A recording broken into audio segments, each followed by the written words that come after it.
ஸ்ரீ சங்கரா TV நேயர்களுக்கு நமஸ்காரம். இந்த இனிய காலை பொழுதிலே உங்கள் அனைவரையும் சுபதினம் நிகழ்ச்சியில் சந்திப்பதில் மிக்க மகிழ்ச்சி. இன்று 5/4/2024 இந்த நாள் எப்படிங்கிறத பார்க்கலாம் வாங்கோ. இன்றைய தினம் சோபகிருத்து வருடம் பங்குனி மாதம் 23ஆம் தேதி வெள்ளிக்கிழமை. திதி பார்த்தோம்னா தேய்பிரை ஏகாதசி திதி மதியம் 1:29 வரைக்கும் இருக்கு. அதனைத் தொடர்ந்து தேய்பிரை துவாதசி திதியானது வந்து விடுகிறது. இன்னைக்கு நட்சத்திரம் பார்த்தோம்னா அவிட்டம் நட்சத்திரம் மாலை 6:05 வரை இருக்கிறது. அதனைத் தொடர்ந்து சதயம் நட்சத்திரம் என்பதும் வந்து விடுகிறது. இந்த நாள் முழுவதுமே ஒரு சித்தயோகம் கூடிய நன்னாளாகவே அமைந்திருக்கிறது. இதுபோக பஞ்சாங்கத்திலே வரக்கூடிய யோகம் அப்படின்னு சொல்லி பார்த்தோம்னா இன்னைக்கு சாத்தியம் அப்படிங்கிற ஒரு யோகம் காலையில் 9:53 வரைக்கும் இருக்கு. அதனைத் தொடர்ந்து சுபம் அப்படிங்கிற ஒரு யோகமானது வந்து விடுகிறது. இதுபோக இன்றைய தினம் கரணம் பார்த்தோம் சொன்னால் பாலவம் அப்படிங்கிற ஒரு கரணத்தை கொடுத்திருக்கா. இந்த நாளானது ஒரு மேல் நோக்கு நாளாக அமைந்திருக்கிறது.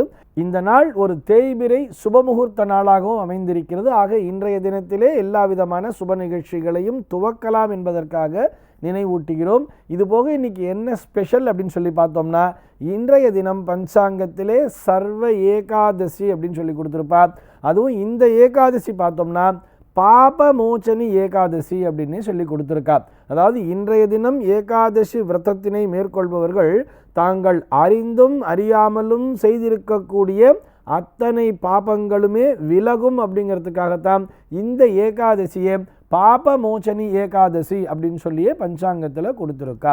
சரி, சென்னையை பொறுத்தவரை இன்றைய தினம் சூரிய உதயம் அப்படின்னு சொல்லி பார்த்தோம்னா காலை 6:05 சூரிய அஸ்தமனம் என்பது மாலை 6:17 சம்பவிக்கிறது.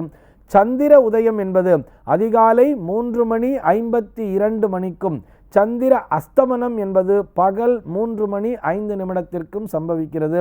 இன்றைய தினத்தினுடைய ராகு காலம் சென்னையை பொறுத்தவரை பகல் 10:40 முதல் மதியம் 12:11 வரையிலும், யமகண்டம் என்பது மதியம் 3:14 முதல் மாலை 4:45 வரையிலும், குளிகை காலம் என்பது காலை 7:37 முதல் காலை 9:08 வரையிலும் சம்பவிக்கிறது. இன்றைய தினத்தினுடைய தினாந்தம் என்பது இரவு 1:39 கொடுத்திருக்கிறார்கள். இன்றைய தினத்தினுடைய சூலம் அப்படின்னு சொல்லி பார்த்தோம்னா மேற்கே சூலம் சொல்லி பஞ்சாங்கத்தில் கொடுத்திருப்பா. இந்த சூல தோஷம் என்பது பகல் 10:58 வரையில்தான் என்பதையும் புரிந்து கொள்ள வேண்டும். பகல் 10:58 மேலாக தாராளமாக நீங்கள் மேற்கு நோக்கி பயணிக்கலாம். அதற்கு முன்னதாக பயணிக்க வேண்டும் என்று நினைப்பவர்கள் பரிகாரமாக வெள்ளத்தினை தானம் செய்துவிட்டு பயணத்தினை மேற்கொள்ள வேண்டியது. சரி, இன்றைய தினத்தினுடைய ஆன்மீக தகவலாக, இதனை ஆன்மீக தகவல் அப்படின்னு சொல்கிறத விட ஜோதிட தகவல் அப்படின்னும் சொல்லலாம். ஒரு நேயர் கேள்வி கேட்டிருக்கார். அவருடைய கேள்வி என்னன்னு சொல்லி பார்த்தோம்னா, இந்த எதிர் சுக்கிரன் சுக்ராஸ்தமனம்லாம் சொல்கிறாளே அப்படின்னா என்ன, இதனை ஏன் பார்க்க வேண்டும், எதிர் சுக்கிரன் ஆகாது சுக்ராஸ்தமனம் ஆகாது என்றெல்லாம் சொல்கிறார்களே, இதையெல்லாம் பார்த்துத்தான் நம்ம செய்யணுமா, எந்தெந்த விசேஷங்களுக்கு இதனை பார்க்க வேண்டும் அப்படிங்கிறது தான் அவருடைய கேள்வியாக அமைந்திருக்கிறது. ஆக்சுவலி இந்த எதிர் சுக்கிரன், அதாவது வெள்ளி எதிரில் அப்படின்னு சொல்லுவா தெரியுமா, இந்த வெள்ளி எதிரில் அப்படின்னு சொல்கிறது எதுக்காக பாப்பா அப்படின்னு சொல்லி பார்த்தோம்னா, ஒரு தொலைதூர பயணத்தை மேற்கொள்ளும் பொழுதும், இது எல்லாவற்றையும் விட முக்கியமாக கிரகப்பிரவேசத்திற்கு புதுமனை புகுவிழா அப்படின்னு சொல்கிறா இல்லையா, அதற்கு இந்த எதிர் சுக்கிரனை கண்டிப்பாக பார்ப்பார்கள். இந்த சுக்கிரன் என்பது ஒன்று கிழக்கு திசையில் இருக்கும் அல்லது மேற்கு திசையில் இருக்கும். அதாவது மேற்கே சுக்கிரன் இருக்கார், கிழக்கே சுக்கிரன் இருக்கார் அப்படின்னு சொல்லுவார். ஆக இந்த கிரகப்பிரவேசம் பண்ணும் பொழுது வடக்கு தெற்கு திசையை நோக்கிய வாயில் அமைத்தவர்கள் இந்த எதிர் சுக்கிரனை கணக்கில் கொள்ள வேண்டிய அவசியமே இல்லை. வடக்க வாசல், வடக்க பார்த்த வாசல் இருக்கு அல்லது தெற்க பார்த்த வாசல் இருக்குன்னு சொன்னால் இவர்களுக்கு எதிர் சுக்கிரன் என்கின்ற அந்த கண்டிஷனே உள்ளேயே வராது. இதை அப்ளை பண்ணி பார்க்கணுங்கிற அவசியமே இல்லை. இந்த கிழக்கு மேற்கு திசையை நோக்கி வாயில் படையை அமைத்திருப்பார்கள் இல்லையா. உதாரணத்துக்கு சொல்லணும்னா, ஒரு கிழக்க பார்த்த வாசல் இருக்குன்னு சொன்னால் இவர்கள் மேற்கு நோக்கி உள்ளே நுழைவார்கள். கிழக்க பார்த்த வாசலுக்கு மேற்கே நோக்கி உள்ளே நுழையும் போது அந்த மேற்கு திசையிலே சுக்கிரன் என்பது இருக்கக்கூடாது அப்படின்னு சொல்லி நம்முடைய சாஸ்திரமானது சொல்கிறது. எதிர் சுக்கிரன் கிரகப்பிரவேசத்திற்கு ஆகாது அப்படின்னு சொல்லியிருக்கா. அப்போ என்ன பண்ணணும்னு சொன்னால், அந்த மேற்கே இருந்து சுக்கிரன் கிழக்க வந்ததுக்கு அப்புறம் தான் இவர்களால் கிரகப்பிரவேசம் பண்ண முடியும். அப்படி இல்லை சார், நான் கண்டிப்பாக பண்ணியே ஆகணும், இதுக்கு என்னன்னு சொன்னால், அந்த சுக்கிரனுக்குரிய அந்த தானியமாகிய அந்த மொச்சை தானியத்தையும் அதோடு இணைத்து ஒரு பட்டு வஸ்திரத்தையும் வைத்து தானம் செய்துவிட்டு அந்த சுக்கிர பிரீத்தி அப்படிங்கிறத பண்ணிட்டு நீங்கள் அந்த பயணத்தையோ அல்லது கிரகப்பிரவேசத்தையோ மேற்கொள்ள வேண்டியது.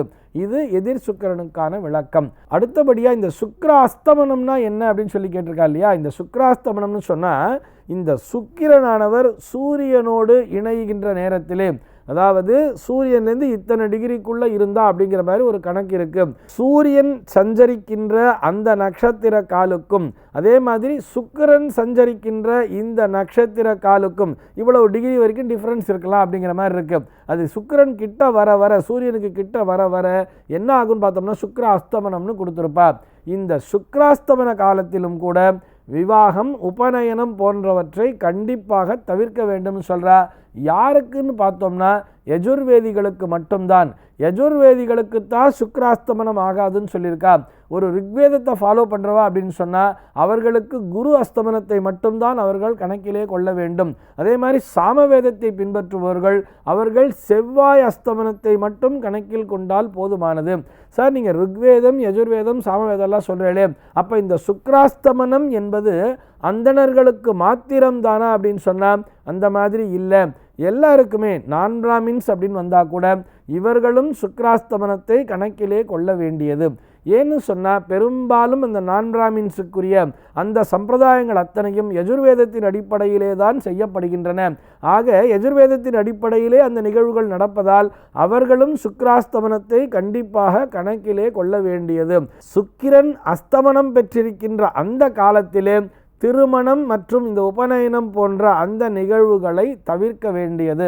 சார், உபநயனம் அப்படிங்கிற விஷயம் அந்தணர்களுக்கு மட்டும்தானே அப்படிங்கிற சந்தேகம் வரலாம்.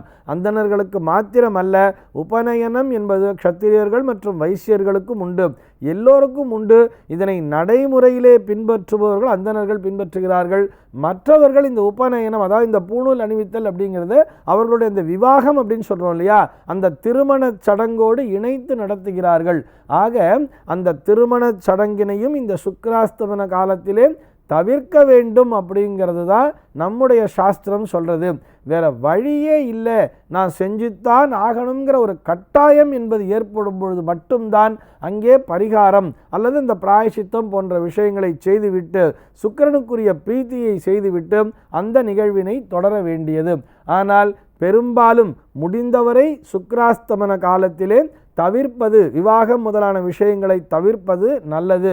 இந்த சுக்கிராஸ்தமன விதியை நம்முடைய தமிழ்நாடு தவிர்த்து மற்ற மாநிலத்தில் உள்ள அனைவருமே ரொம்ப ஸ்ட்ரிக்டாகவே ஃபாலோ பண்ணிட்டு வரா அப்படிங்கிறது ஒரு கூடுதலான தகவல். இந்த தகவலோடு இன்றைய தினம் நான் உங்களிடமிருந்து விடைபெற்றுக் கொள்கிறேன். மீண்டும் உங்கள் அனைவரையும் நாளைய தினம் ஒரு சுவாரஸ்யமான தகவலோடு சந்திக்கிறேன். எம்பெருமானினுடைய திருவருளினாலே இந்த நாள் உங்கள் அனைவருக்கும் சுபதினமாக அமைவதற்கு வாழ்த்துக்கள்.